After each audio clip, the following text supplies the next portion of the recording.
ఏ ఊరమ్మా మీది ఇంతకు అసలు ప్రాపర్? దేవరకద్ర మహబూబ్ నగర్ జిల్లా. ఎన్నాళ్ళు అవుతుంది ఇక్కడ వచ్చి? మేము పెళ్ళైన కొత్తలో వచ్చినాము, 12 ఏళ్ళు అవుతుంది వచ్చి.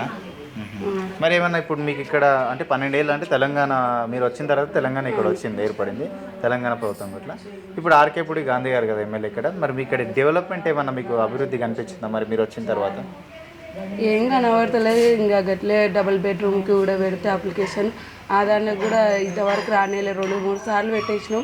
మేము వచ్చినప్పటి నుంచి చూస్తున్నాము, ఇప్పుడు వస్తాయి ఎప్పుడు వస్తాయి అది చెప్తుండ్రు, కానీ ఇంతవరకు ఏది ఇవ్వలే. రెంట్లు ఇంట్లోనే ఉన్నాం. మినిమం 1000 అప్పటి నుంచి ఉంటే ఇప్పుడు 6000-7000 వరకు ఉంది రూమ్ రెంట్లు. ఏది అయితేనే లేదు. ఇప్పుడు బాబు పుట్టినాక కూడా అది రేషన్ కార్డులకు అప్లికేషన్ కావాలి, దాంట్లో జాయిన్ కావాలి, అది కూడా అప్లికేషన్ పెట్టాలి, అది కూడా పనులు అయితే ఏదైతే లేదు. అంటే అడిగిర్రా ఇప్పుడు ఇక్కడ ఎవరైతే లోకల్ ఎమ్మెల్యే ఉన్నారు కదా, ఎమ్మెల్యే వాళ్ళ దగ్గర కావచ్చు లేకపోతే లోకల్ కార్పొరేటర్లు వాళ్ళు కావచ్చు, మరి ఇలా ప్రాబ్లం ఉంది రేషన్ కార్డులు లేవు మాకు అని చెప్పేసి అడిగిరా? డబుల్ బెడ్రూమ్ అప్లికేషన్ పెట్టుకుంటామని అడిగిరా? అడిగినాం కానీ ఇంకా అంత ఏం పట్టించుకోలేదు. ఎవరు వచ్చి అడగలేదు కూడా. మన రేషన్ కార్డులు ఉన్నాయా, ఆధార్ కార్డులు ఉన్నాయా, ఏవి ఉన్నా అని కూడా అని. ఇప్పుడైతే రేషన్ కార్డులు ఉన్నాయి కానీ మాది మా భర్తది ఉంది. అక్కడ ఊరు సైడ్ కదా, ఇక్కడైతే ఏవి లేవు, అక్కడనే ఉన్నాయి. నేను అక్కడనే వెళ్తాం. అంటే ఇప్పుడు మీరు డబుల్ బెడ్రూమ్కి పెట్టుకున్నా కూడా రాలేదు. 2-3 సార్లు పెట్టేసినా రాలేదు.